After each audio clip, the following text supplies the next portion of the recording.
Muchísimas gracias por continuar con nosotros en este que es tu meridiano favorito. En esta ocasión hablamos de salud.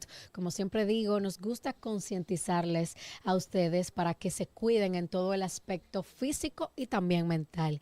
En esta ocasión hablaremos de uno de los órganos más importantes del cuerpo, que es el corazón. ¿Cómo vamos nosotros a cuidar nuestro corazón? Para eso tenemos el honor de conversar con un doctor que tiene más de 36 años en el ejercicio y de experiencia. Está con nosotros el médico internista, el doctor José Galarza. Bienvenido al show de Nelson. Bienvenido, doctor. Gracias por la invitación y espero que podamos sacarle provecho y que las personas puedan sacarle provecho a este programa.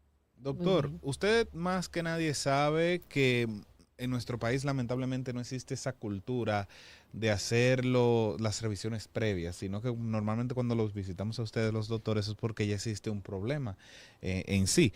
Pero ¿de qué manera nosotros podemos dar inicio a cuidar nuestro corazón para tener una salud plena, sobre todo después de los 30, 40, 50 y 60 años? Oye, es importante chequearse y buscar la salud, pero no esperar a los 30 años. O sea, la prevención en medicina debería iniciar desde antes de la concepción, o sea, desde antes de que la mujer salir embarazada. Wow, sin embargo, eso es prácticamente nulo, doctor. Es prácticamente Aquí no existe nulo. la medicina preventiva. Exacto. Es una realidad. Entonces, eso es lo ideal. ¿Por qué? Porque cuando llegamos ya a tener una enfermedad, estamos tarde. Entonces, lo importante es llegar sano, mantenerse sano. ¿Y cómo logramos eso? Como vamos a ver más adelante, hay una serie de factores que alteran la salud. Okay.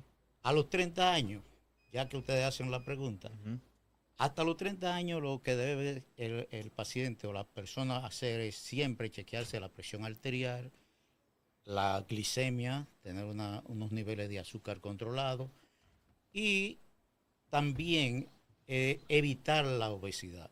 Okay. El sedentarismo, las comidas chatarra, como le llamamos. Ay, nos encanta, doctor. Sobre todo a la juventud, como usted mencionó, en la edad de 30 años o menos, eso es el pan de cada día. La comida chatarra, las pizzas, las hamburguesas, el exceso en grasa. Esos son los tipos de alimentos que no deberíamos consumir, doctor. Esos son los que no deberíamos consumir y precisamente son los que tienen mejor sabor. Ay, sí, me encanta. Adictivo. Tienen buen sabor, entonces producen una serie de sustancias a nivel del cerebro que hacen que uno quiera más, entonces, porque le da placer. Entonces, ¿qué deberíamos comer, doctor? ¿Cuáles son esos alimentos insignias que podrían tener un buen funcionamiento para nuestro corazón? Esa es una muy buena pregunta y es muy fácil de contestar. Lamentablemente, nosotros a los pacientes siempre estamos tratando de que lleven una alimentación sana. Y en nuestro país tenemos de sobra para llevar una alimentación sana.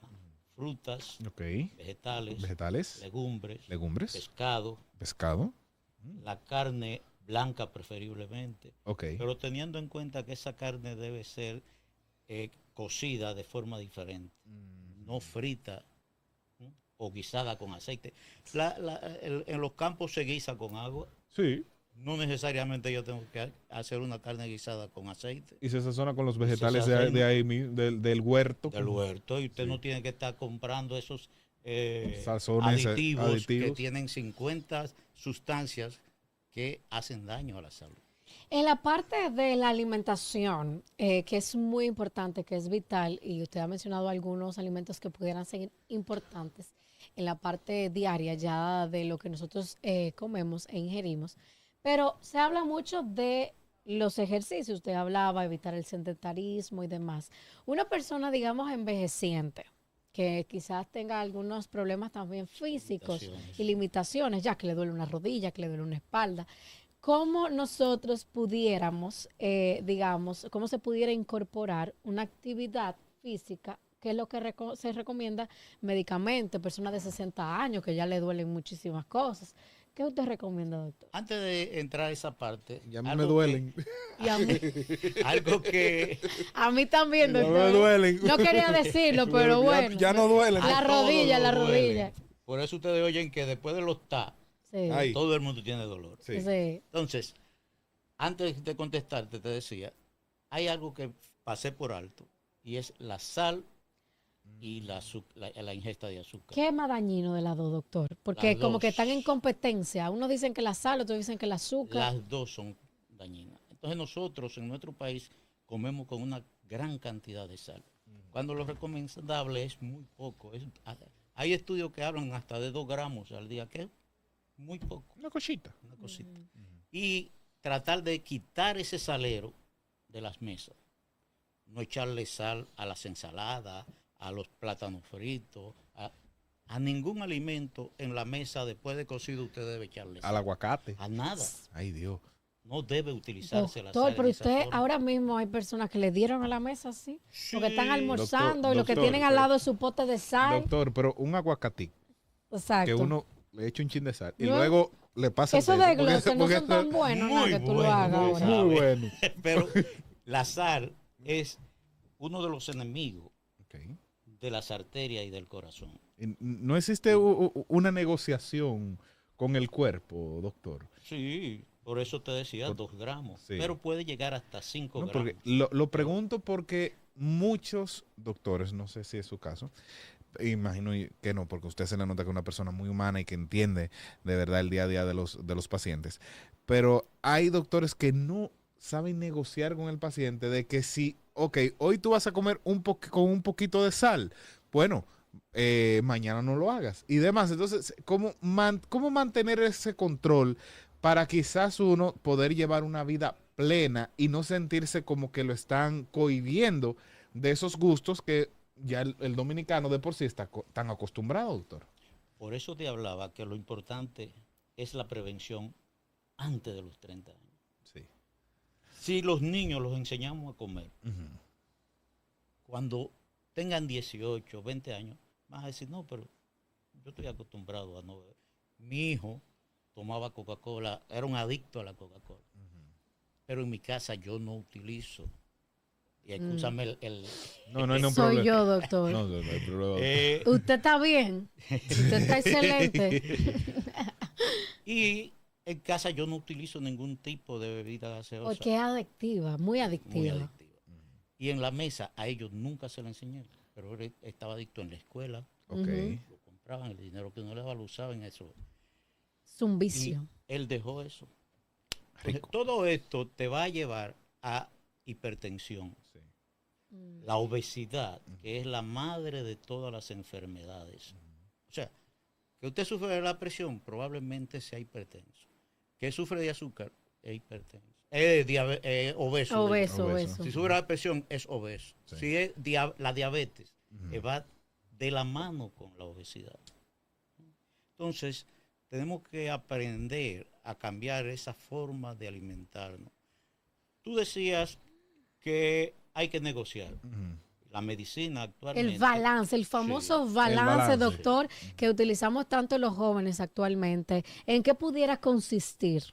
Actualmente la medicina es eso. La medicina es negociar con el paciente.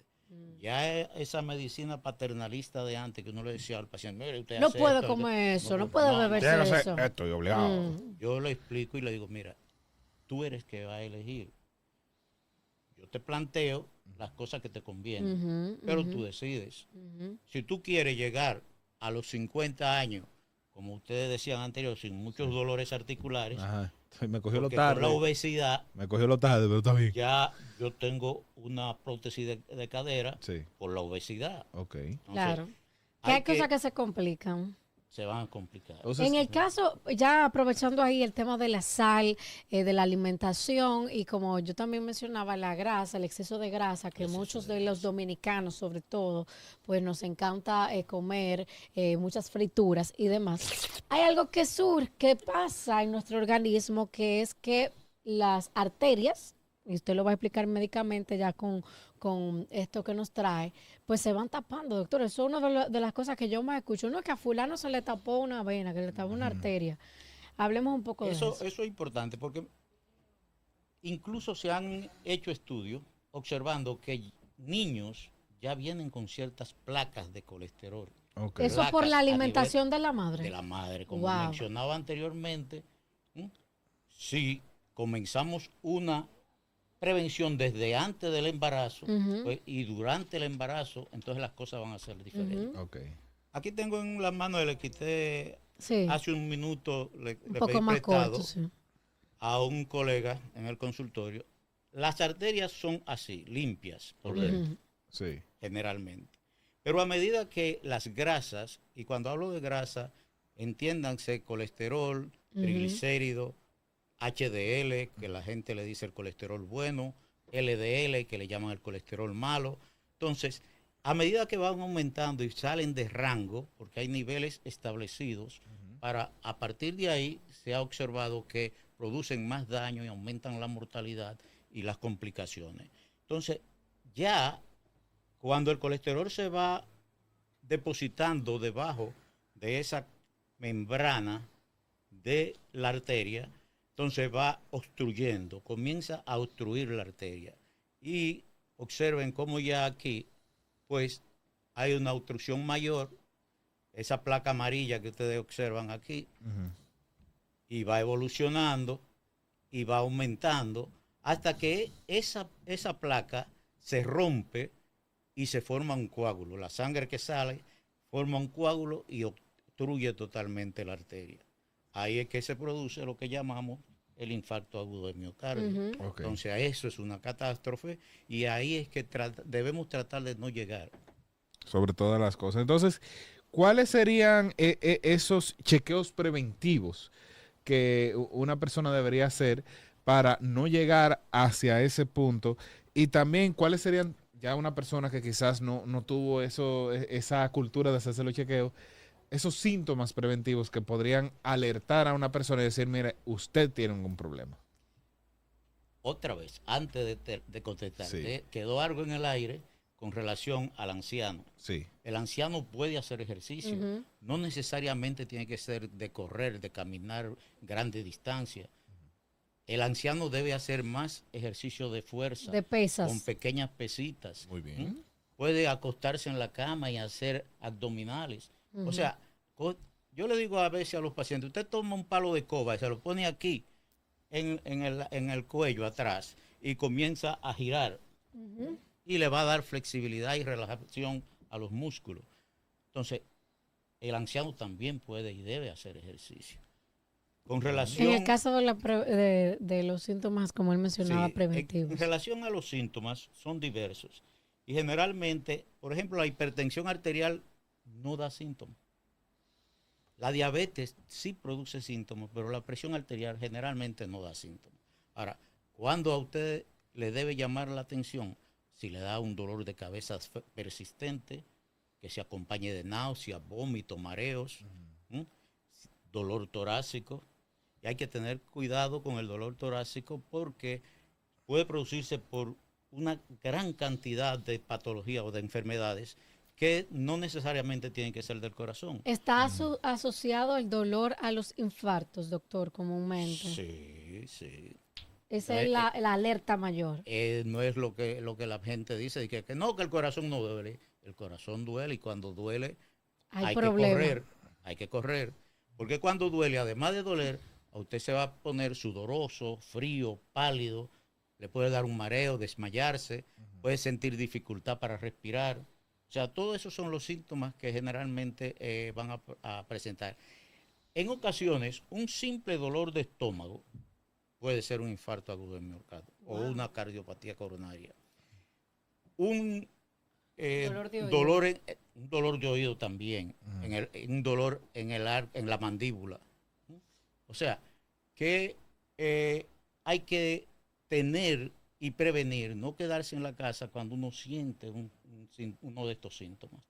Porque en cardiología dicen que el tiempo es músculo. O sea, mientras más tiempo usted llega, desde que le dio el dolor, hasta que lo atienden y le puedan destapar una de esas arterias coronarias, el músculo del corazón va sufriendo. Sufriendo, claro, ese proceso. En el caso de que nosotros en la actualidad vivimos en una sociedad en constante estrés, doctor, con mucho estrés, que es uno de los principales problemas de esta era, ¿Qué tanto puede afectar una persona que está sometida a un estrés constante, diario, cotidiano? ¿Qué tanto puede esto afectar al corazón? Eso es muy importante porque últimamente se le ha estado dando mucho énfasis Ujú. a el estrés, pero no solamente el estrés, la falta de sueño. Usted debe dormir entre 6 y 8 horas todos los días para Wow. tener un descanso reparador, porque así su cerebro va a asumir eso y va a liberar ciertas sustancias que relajan el corazón, que disminuyen la frecuencia cardíaca, disminuyen el trabajo de ese corazón. Entonces, no solo es el estrés, actualmente también la contaminación ambiental. Tenemos que tener mucho cuidado de esta contaminación ambiental, porque todo se asocia a un aumento de las enfermedades cardiovasculares. Hay que tener también presente que no es solo cuidar el corazón es uno de los órganos, pero tenemos un conjunto. ¿Sí? El riñón. Nosotros, cuando nos alimentamos mal, forzamos nuestro riñón, Sí. dañamos el riñón. Cuando sufrimos de la presión arterial y no la controlamos adecuadamente, dañamos el riñón. Cuando sufrimos de azúcar o diabetes y no lo controlamos adecuadamente, dañamos el riñón. Entonces, por eso ustedes ven que en nuestro país hay una cantidad de pacientes en hemodiálisis que son una catástrofe para la familia, para el gobierno, para la salud pública. Claro, un Entonces gran hay que peso. tener cuidado con todo eso. Bueno, Doctor, de verdad que es un inmenso honor tenerlo aquí con todos sus conocimientos ay, y la sí, manera doctor. tan didáctica en la que nos ha podido explicar. Siempre hablamos de eso, de los infartos, la cantidad y todo lo que implica el cuidado del corazón. Así que ojalá que usted pueda volver a seguir instruyéndonos más Claro que adelante. sí. Las personas Para que que quieran ustedes consultar deseen. con usted, doctor, de qué manera pueden hacerlo, qué día usted está y en cuál centro En y demás. consulta. Bueno, la consulta que le comentaba a Ashley, ya yo estoy de retirada. Ya yo voy a las 12 y hasta las 3 de la tarde, de Ok. lunes a jueves. Ujú. No hago emergencia, así que no me Ujú. vayan a buscar a la emergencia, que ya no hago emergencia, Ok, ni ingreso paciente. ok, bueno, Ya, pero los conocimientos están y eso es lo más importante. Así que, doctor, gracias. muchísimas gracias por compartir con nosotros. Gracias a ustedes. Seguimos con más del show de Nelson, variedad de la televisión dominicana. No le cambies.